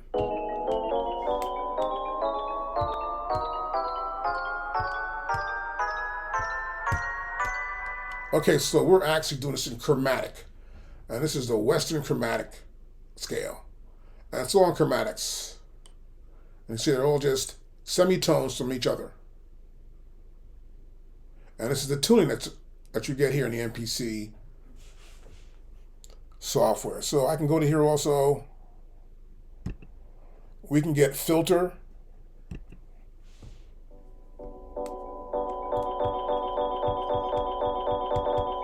Let's sort of go from dark. So the filter's on here. We got a bypass filter on here.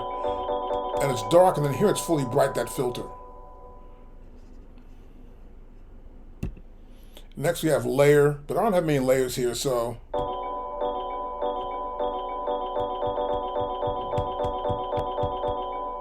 no layers on there actually. So I'm gonna go back to here. We're gonna go next to attack. So the attack cuts off. So I'm gonna select a different instrument for attack. I'll select the bass drum. Well, matter of fact, let's go with something else different. I'll come to here, I'm at A bank. I wanna look at pad number 3. No, I think pad number 2. We'll go back with the snare drum.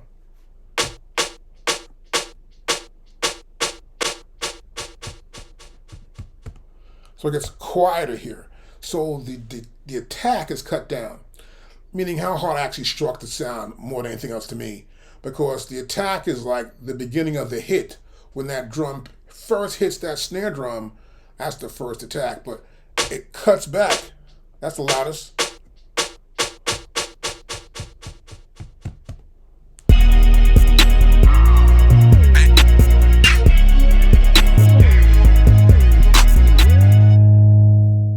Now in this lesson, we're going to go over track mute.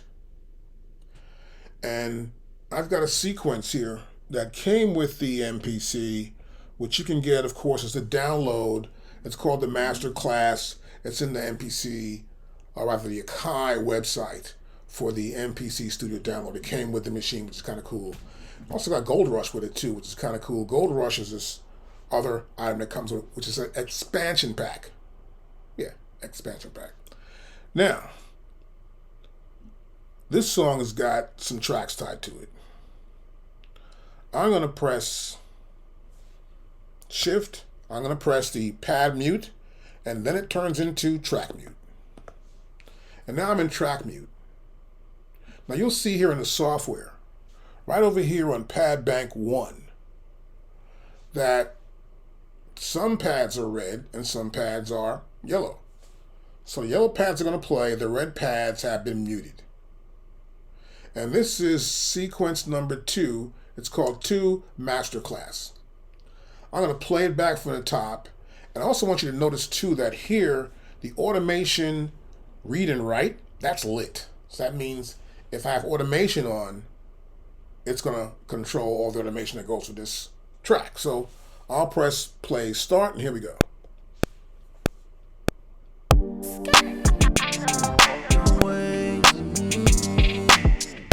That pad went off and on.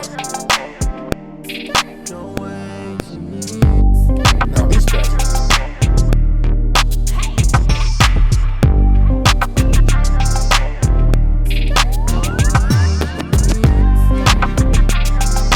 10, 11 is getting.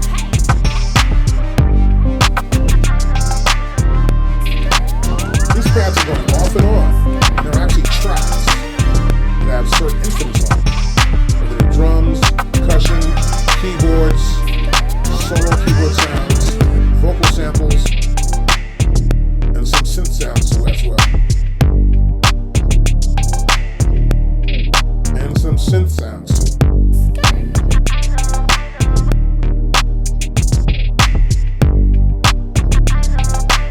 Now press stop. Now you heard that go by and you saw the pads cut off and on. So next what I want to do, I want to see if this is automation. So I'm not too sure. So I'll come to here, I'll press shift. And I'm going to turn to here and select the automation read write. And now, as you can see, this is off.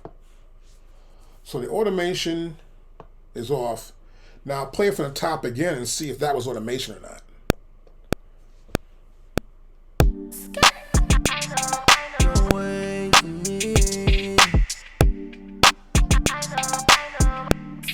So you see, the pads are going off and on anyway.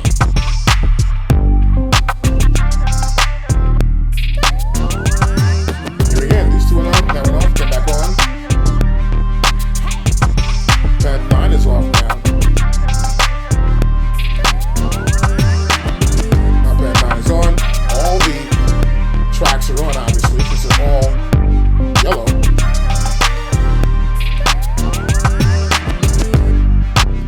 Cut some tracks off. 7, 9, 10, 11, and 12. And now we cut off track number 8. So obviously, this is not automation. This is off and on. And so I can turn them off and on at will. So let's play this again. I'm going to sort of like mess with the mix they got here.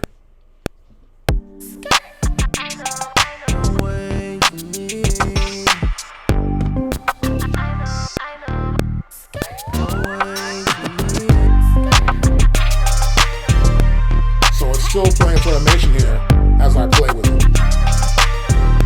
Let's stop that. Let's play from the top again and see if I had any effect on that.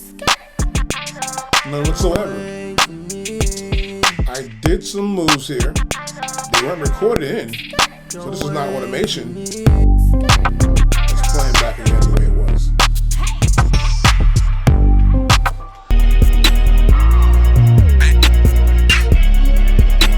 What I want to do next is actually record a new set of mutes into this project. So I'm going to go back to the top so I can press this button where it says start right here. Back to the top again. And now I want to press overdub and play. Press overdub and play start.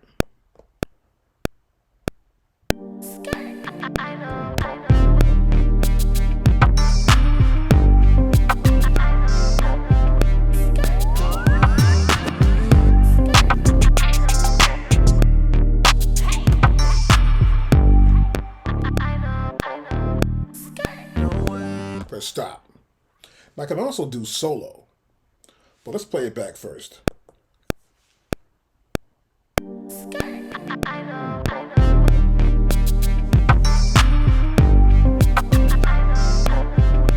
So we can see that we did change it a little bit.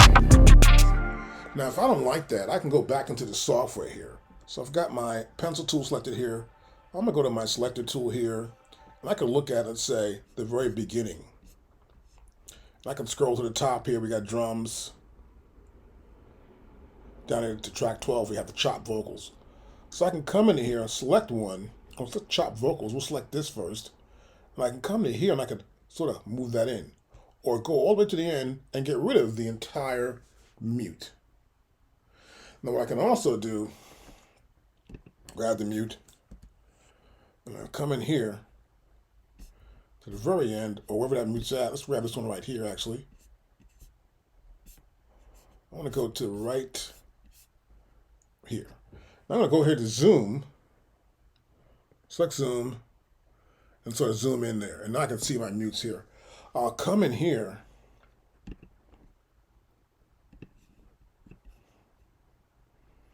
I can select these mutes.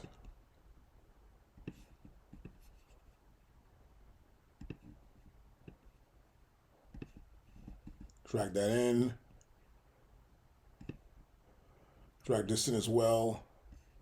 And I can get rid of mutes and then play it back from the top. It'll be different.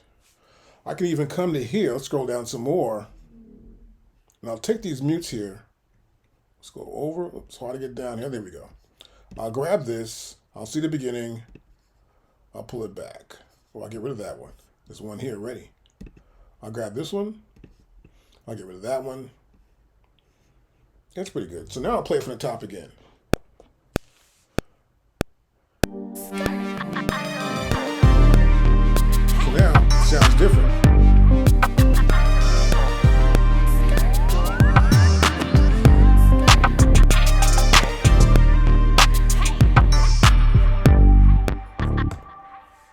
That's how we can record mutes, and it's pretty cool doing it with your MPC Studio Mark 2. I sort of like that a lot, and I can always go back to the software, sort of adjust or get rid of them, but it's a great way to record mutes and practice to see how the mix of a song will work for you. Now, what I also like to do sometimes is just to see how solos work, find out which pads, rather which tracks on those pads are good for soloing. And so I'll come into the software here and I'll select solo, like right here. And I'll go back to the top again. I'll go to start button right here, back to the top.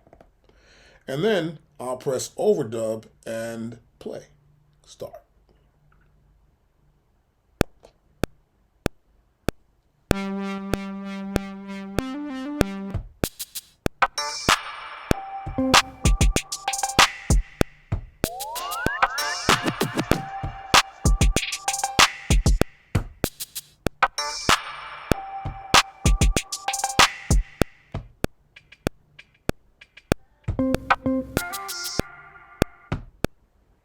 Then turn off solo.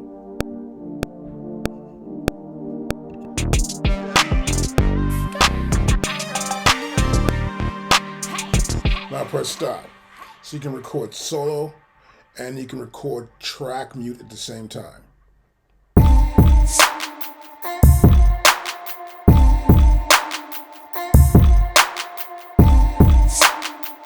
I want to show you about getting plugins in, and how to get your plugins into your program and select different sounds.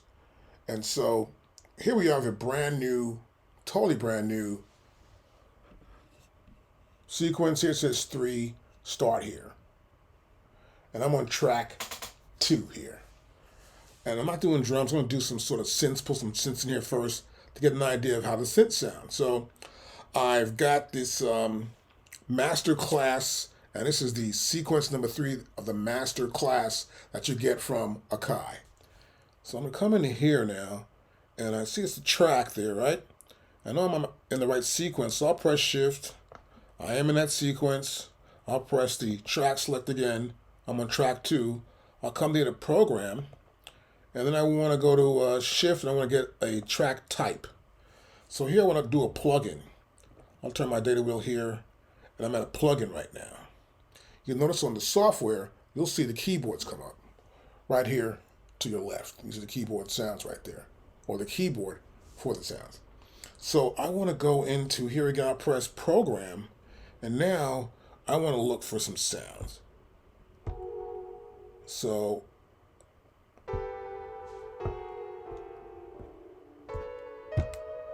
we got sounds here. I keep hitting the pad. These are front of rows.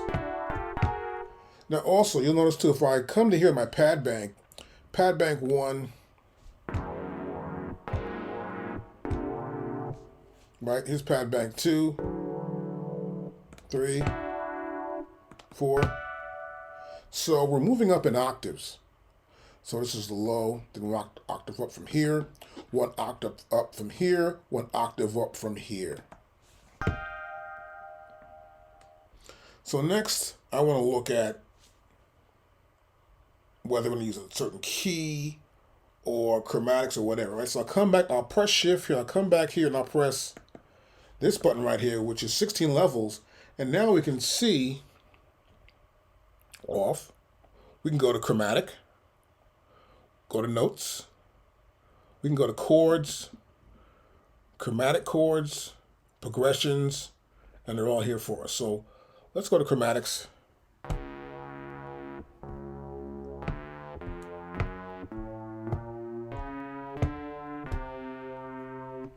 And they're right there, right? Let's go here again. Notes. Let's go up an octave.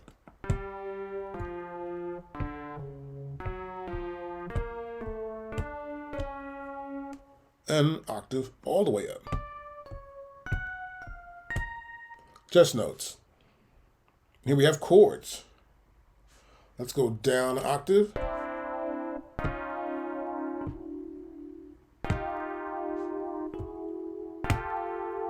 Okay, so we have chords there. And next we have chromatic chords. Now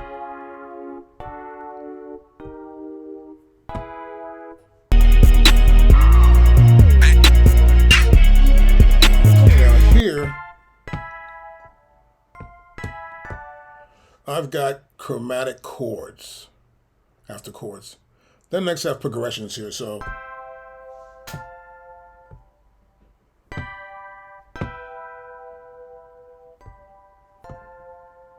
and I can press shift. I'm going to press 16 levels again. And here we see I can change the key. So my root note here would be C, C sharp, all the way up to G sharp. Back down to C, and all the way down to A. So we have everything here for us. I'll press shift again and press 16 levels. Now these are octaves. You notice here that I'm on the first pad bank. Before this was low, now it's high. Because we changed the octave here. I can change the octave and go all the way up here. And we're going to 4, 5, 6, 7 to right there. I can bring this down here. Let's go back up to here. So you see, I'm changing the octave. I can press shift again. And now we can see chord progressions. Now we have some progressions already in here, which are like the master class which comes with this software. We have a lot of different progressions we could use here. You need to select the right sound that you want to use. But let's start here from the top, get an idea of what's going on here.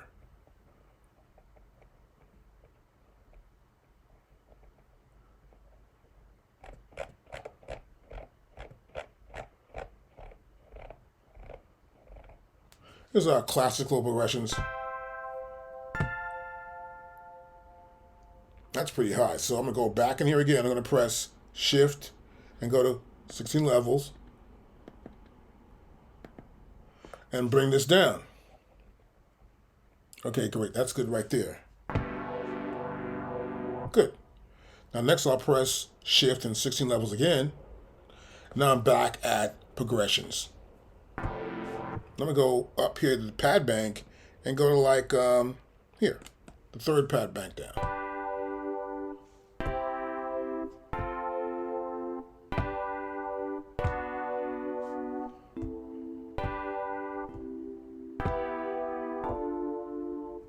And that's classical. We can go to here to, let's see here. Here's gospel. Bring it down.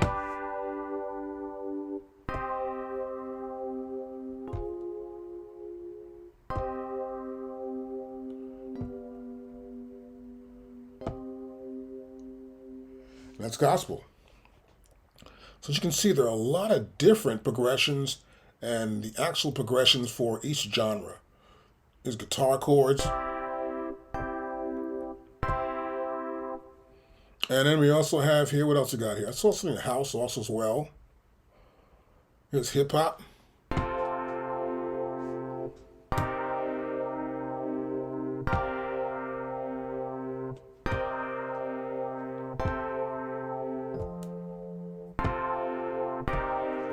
So pick what works for you.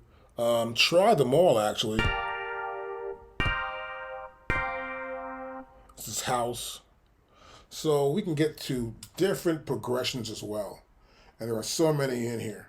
And once you find the right one, you're good to go. But try them out.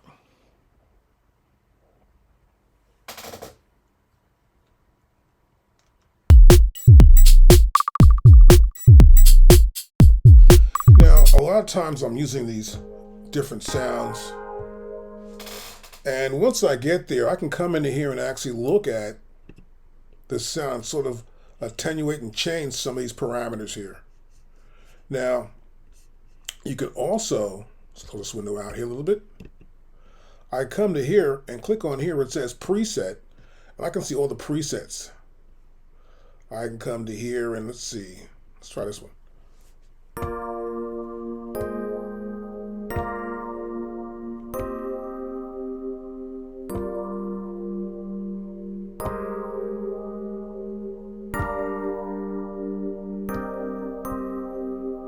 So we're using here, this is the Soul Progressions. So I'd come back to here, the program, and this is a Fender Rogues. But if I go back here to Shift and 16 levels, I'm in Progressions, and as I change my progressions here, I'll come back here again, Shift and 16 levels, and go back here again one more time, Shift and 16 levels. That's up or down. Here we go, R&B progressions here. So I'm in the progressions.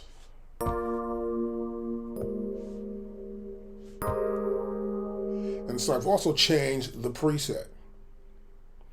And this is a way you can change the presets right here on my MPC Studio Mark II, or I can do it in the software too as well. So we'll go back to the software again here. And that's soft tines. I come to basic. I can do a tube type sound as well here. Let's try this toy EP tube.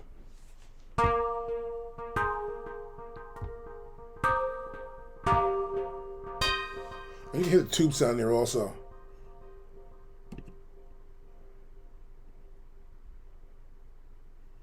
I like the soft tines. This is pretty good.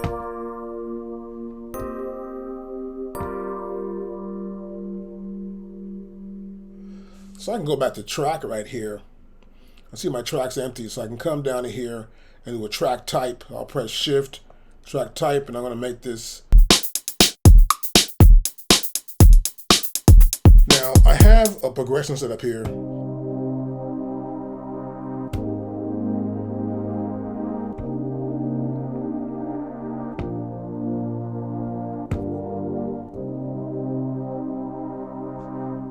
Now that's just me playing the sounds or the chords actually here as progressions. And I can also do arpeggios. Now I've got a note repeat on right here. Here's note repeat. I think I'll latch it on. Now it's on. It's at eighth notes right now.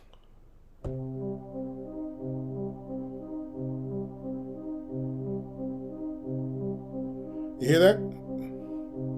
So by using note repeat, it'll do an arpeggio. It's kind of cool.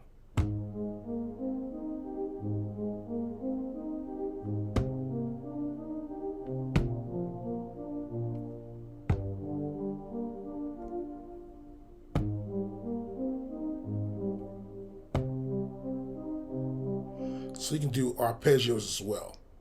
So right now what I want to do though is I have a beat on here, I think. We'll play that.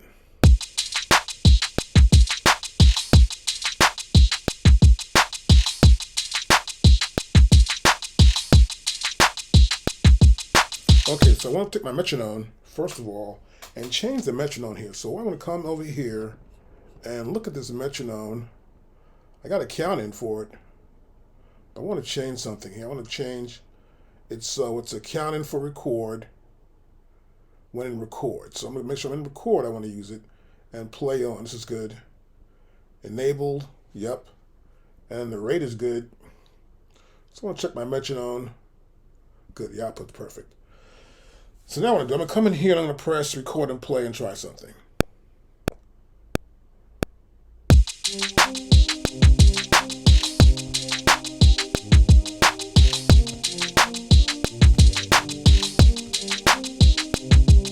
Stop.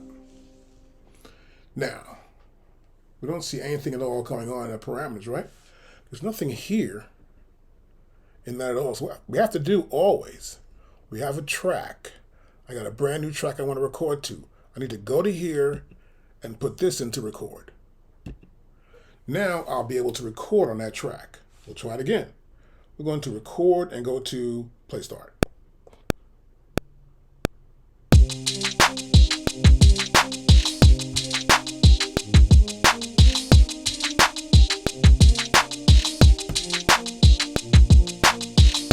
Stop. We just recorded on that track. So we don't see it right now, right? So you want to scroll down here and then there it is right there when you record to a track. I just wanted to see if it can record. We got to count in.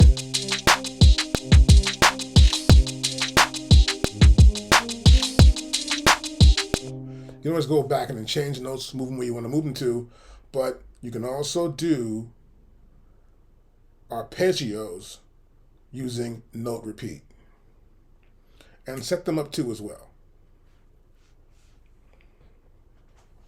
Now I'm going to come back here now. I'm going to just press undo.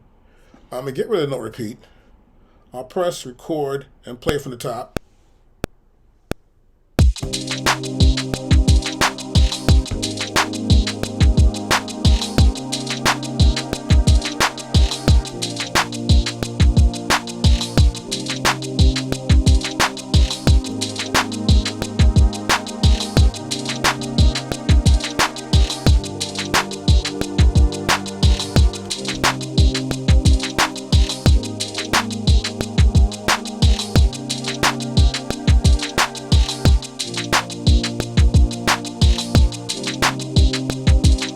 Now, if you miss them and you sort of mess up a little bit, you can always just quantize them right to the number, right?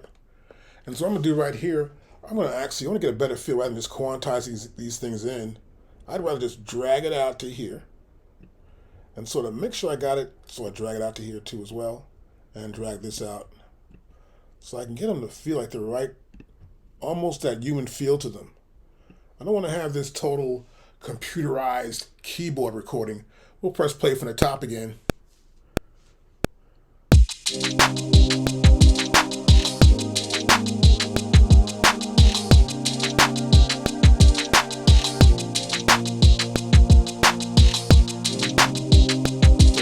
so we've got a part here that's off as well.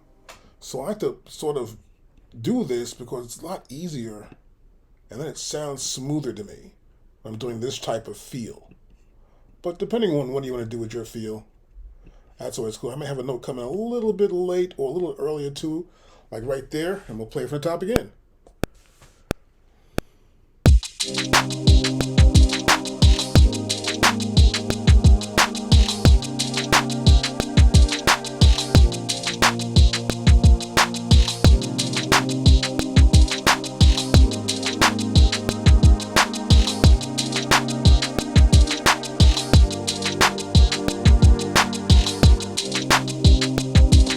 So you get the idea. Now the beginning comes on a little bit late here. So I'm hitting the pad a little bit, trying some experiments here, but actually this is kind of cool. I come to here, just a little bit, not perfect, just about right there, and press play. from the top.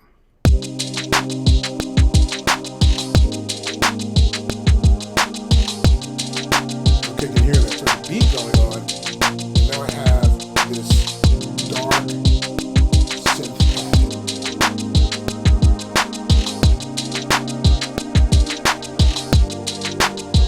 And back to top again. We'll press stop. That's how I can find my instrument, pick the octaves, get a nice progression I like and the feel for it, get a drum section. I can do arpeggios or just do strictly chords. And it makes it easier for me to actually record these parts in, and I can also fix them and give them more of a human feel.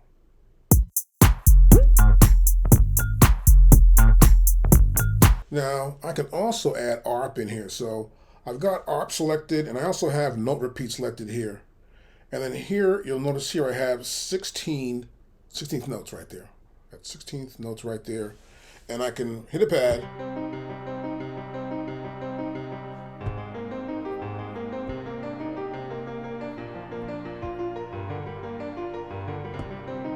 So I'm going to try and put this against that same smooth background with that dark synth pad. I'm going to press record and play start.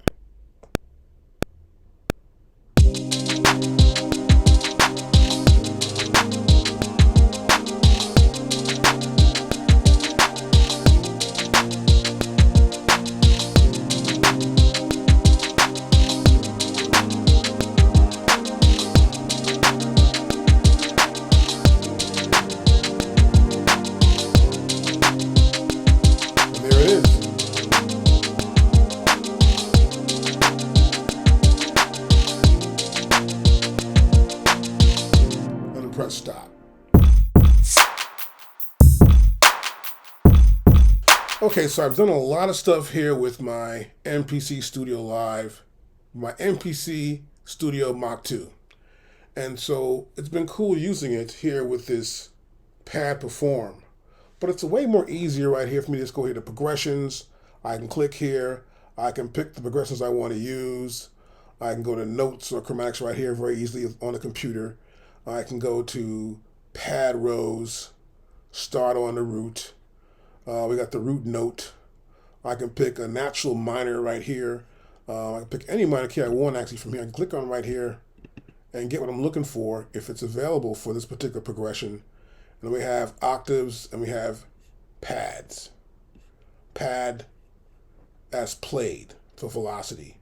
And then here I can pick out various progressions, from classic to gospel, guitar, hip hop, house, jazz, keys, new neo soul, and R&B and trap. So you can just come here and pick them out. It's much more easier than using the MPC Studio MK2 because I can see them right here. It's easier. Even going here to pick out the various presets for this hype sound is my hype sound here. I can change the parameters as I want directly in the software. Click on that again. I can come down here to presets and pick any preset I want. I can also select my favorites and put them in a list. So I like that a lot too as well. The only problem I have is using the MPC Studio MK2 is that it's not really necessary to do that here. It's good to select everything on the software and then go back and use the pads to play the chords, the instruments, or the notes either way, or set up a keyboard actually. Get a little small mini keyboard, set it up into your computer or into your MPC Studio and start playing. So it's much more easier that way. Otherwise, that's it.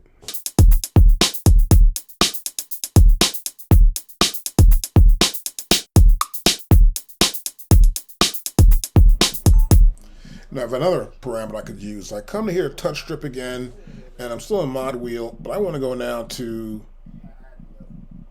pad level. I've got some pads here.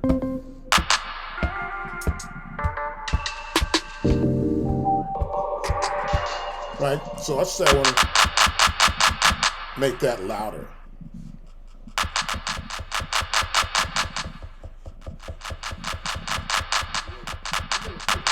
Or lower. You notice here as I hit the pads that the level appears here. I'll bring this down again down to there. I'll bring this one down to here.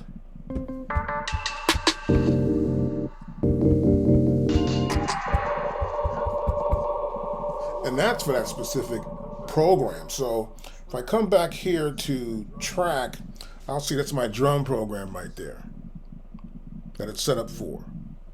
Now this will work again with another set of drums that are here as well. So I'll go back to my first set again and go back to the A bank.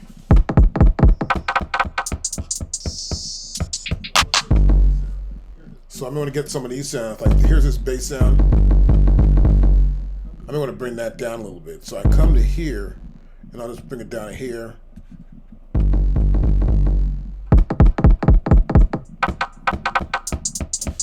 I can bring this down. So we can use the touch strip along with our screen will see that, or we can use our data wheel too as well. So I can tap the touch strip, or I can turn my data wheel to get to any specific parameter I want to change that belongs to the touch wheel app right here in our MPC Studio Mach 2.